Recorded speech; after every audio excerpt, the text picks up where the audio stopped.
السلام علیکم ورحمۃ اللہ وبرکاتہ۔ سورۃ آل عمران آیت نمبر 97۔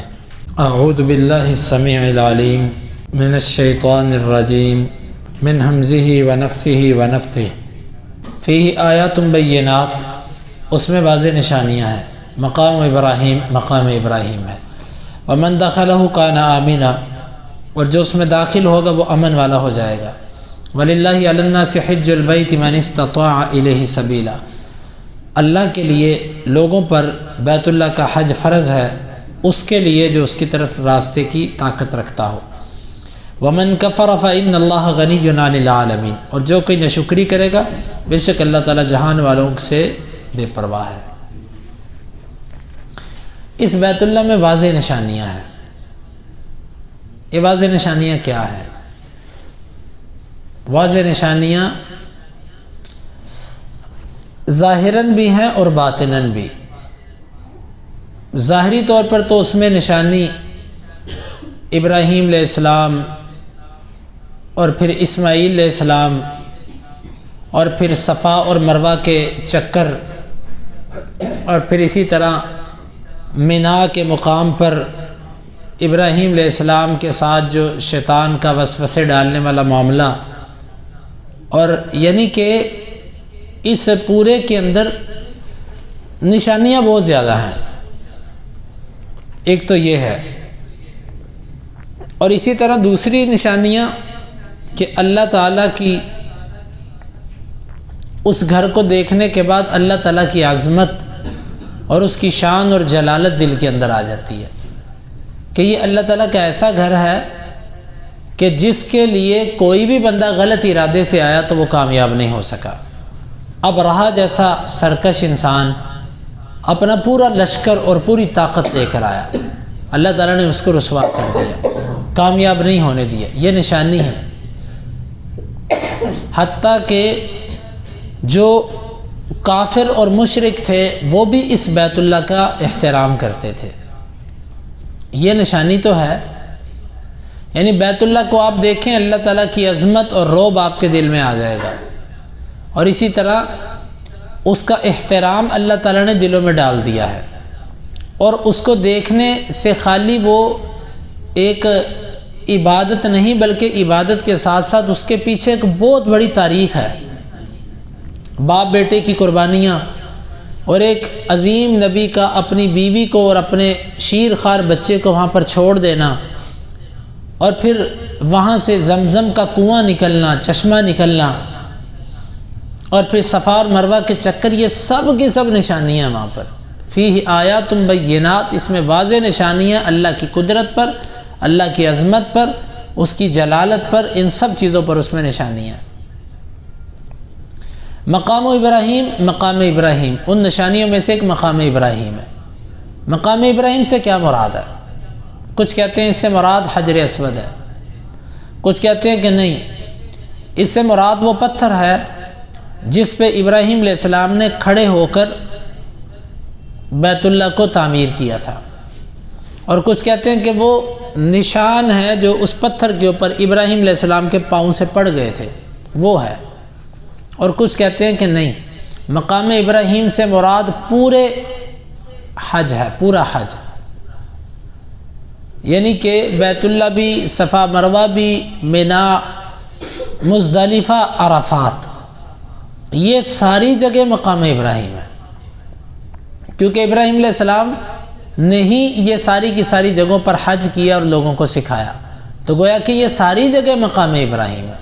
مختلف اقوال ہے، اسی لیے اہل علم کہتے ہیں کہ اگر آپ کو 2 رکعتیں پڑھنے کے لیے اس مقام ابراہیم کے پیچھے جگہ نہیں ملتی تو پورے حرم میں آپ کہیں بھی 2 رکعتیں پڑھ لیں، وہ آپ کے لیے مقام ابراہیم میں ہی شمار کی جائے گی۔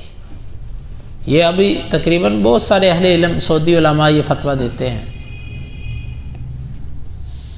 اس میں بڑی واضح نشانیاں ہیں، اور اس میں مقام ابراہیم بھی ہے جو خود ایک نشانی ہے۔ وَمَن دَخَلَهُ كَانَ آمِنًا، اور جو اس میں داخل ہو جائے گا وہ امن والا ہے۔ مشرکین مکہ مشرک ہونے کے باوجود اسلام کے آنے سے پہلے پورا عرب اور ہر قبیلہ ان کا اس لیے احترام کرتا تھا کہ یہ بیت اللہ کے پاسبان ہے، ان کو کوئی کچھ نہیں کہتا تھا، احترام کرتے تھے۔ اور اسی طرح جو ادھر داخل ہو جاتا اس کو بھی امن، باہر کوئی بندہ جرم کر کے بیت اللہ میں آ جاتا، اس کے اوپر سزا قائم نہ ہوتی، اس کو کچھ نہ کہا جاتا۔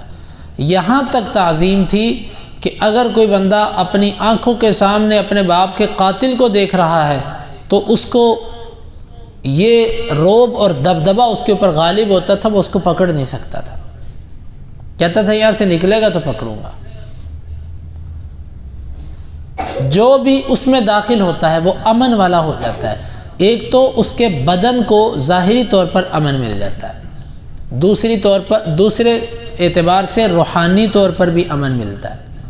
روحانی طور پر امن یہ ہے، آپ بیمار ہیں، آپ کو ایسا مسئلہ ہے جو جنات، شیاطین، جادو، ایسے معاملات، آپ اللہ کے گھر کے اندر جب جائیں گے یہ سب چیزیں آپ سے دور ہو جائیں گی۔ اللہ تعالیٰ کے گھر کی ہیبت ہے، شیاطین اس طرف رخ نہیں کر سکتے۔ جتنے مرضی بڑے مریض کو آپ وہاں پر لے جائیں جس کے اوپر سخت جادو، جنات اور ان شیاطین کے اثرات ہوں، اللہ کے گھر پہ وہ اثر نہیں کر سکیں گے۔ کیوں؟ وَمَن دَخَلَهُ كَانَ آمِنًا، جو اس میں داخل ہوگا وہ امن والا ہو جائے گا۔ اور کتنی ایسی بیماریاں جن کا تعلق نظر بد یا ایسی چیزوں سے ہوتا ہے، اللہ تعالیٰ وہاں پر بھی شفا عطا فرماتا ہے۔ اور کتنی ایسی بیماریاں جو واقعتاً بیماریاں ہوتی ہیں، اللہ تعالیٰ ان کو ان بیماریوں سے وہاں پر امن دے دیتا ہے۔ ہاں کئی لوگ جاتے ہیں وہ جس طرح جاتے ہیں اسی طرح واپس آ جاتے ہیں، لیکن کئی لوگ جاتے ہیں وہ اللہ تعالیٰ سے دعائیں کرتے ہیں، یقین کے ساتھ وہاں پر اللہ سے التجائیں کرتے ہیں، اللہ تعالیٰ ان کی بیماریوں کو ختم کر دیتا ہے۔ فَمَن دَخَلَهُ كَانَ آمِنًا، جو اس میں داخل ہو جاتا ہے وہ امن والا۔ آپ یقین لے کر جائیں تو صحیح۔ کتنے ایسے جوڑوں کے بارے میں انہوں نے مجھے بتایا کہ اولاد نہیں ہو رہی تھی، 10 سالوں سے اولادیں نہیں ہیں، وہاں پر گئے، اللہ سے التجائیں کی، اللہ نے اس بیماری سے وَمَن دَخَلَهُ كَانَ آمِنًا، جو داخل ہو گیا اللہ نے امن دے دیا۔ تو آپ اس گھر پر یقین تو کریں، اس میں جو داخل ہوتا ہے اللہ اس کو ظاہراً بھی امن دیتا ہے، باطناً بھی امن دیتا ہے، اس کو اس کی جان بھی محفوظ ہو جاتی ہے، اس کی طبیعت کی صحت یہ بھی اللہ محفوظ کر دیتا ہے، اور اس کے روحانی مسائل بھی اللہ تعالیٰ ختم کر دیتا ہے۔ لیکن بات یہ ہے کہ کچھ لوگ جاتے ہیں وہاں پر حج کر لیا، عمرہ کر لیا، اس کے بعد سیر و سیاحت، پھر گپ شپ، پھر تفریح، پھر یہ نہیں۔ آپ جائیں صحیح، اس کو اس کی محبت لے کر، اس کی عظمت لے کر ایک دفعہ جائیں صحیح، اپنی حاجات لے کر جائیں۔ ہاں میرے رب نے کوئی چیز آپ کے لیے مقدر میں نہ لکھی ہو تو میں اس پر نہیں کچھ کہہ سکتا، وہ آپ کو نہیں ملے گی، کیونکہ میرے رب نے اگر نہیں لکھا تو نہیں ملے گی، وگرنہ رب العالمین نے آپ کو وہ چیزیں وہاں سے مل جائیں گی کہ جو چیزیں آپ یہاں سے نہیں لے سکتے۔ وَمَن دَخَلَهُ كَانَ آمِنًا، اور جو اس میں داخل ہوگا وہ امن والا ہو جائے گا۔ وَلِلَّهِ عَلَى النَّاسِ حِجُّ الْبَيْتِ مَنِ اسْتَطَاعَ إِلَيْهِ سَبِيلًا، لوگوں پر حج فرض ہے اللہ کے لیے۔ اہل علم کہتے ہیں کہ حج ہر ایک پہ فرض ہے، کوئی امیر ہے کہ غریب ہے، طاقت رکھتا ہے کہ نہیں رکھتا، فرض سب پہ ہی۔ ہاں پھر اللہ نے کچھ لوگوں کو معذور قرار دے دیا، جس طرح نماز ہر ایک پہ فرض ہے، لیکن اگر کوئی اتنا بیمار ہو جائے، بے ہوش ہو جائے، اس کو ہوش ہی نہ ہو تو معذور ہے۔ جہاد ہر ایک پہ فرض ہے، ہاں اگر کوئی جانے کی طاقت نہیں رکھتا تو وہ معذور ہے۔ وہ کہتے ہیں یہ مسئلہ نہیں ہے کہ حج صرف اس کے اوپر فرض ہے جو طاقت رکھتا ہے، بلکہ سب پر فرض ہے۔ جو لوگ ادا نہیں کر سکتے ان کو عذر دیا گیا ہے، وہ معذور ہیں، وگرنہ حقیقت میں ان پر بھی فرض ہے۔ ابن القیم رحمہ اللہ نے اس نقطے کو اپنی تفسیر کے اندر بڑے زبردست انداز سے بیان کیا۔ اللہ رب العالمین سے دعا ہے وہ ہمیں اس آیت مبارکہ کو سمجھنے کی اور عمل کی توفیق عطا فرمائے۔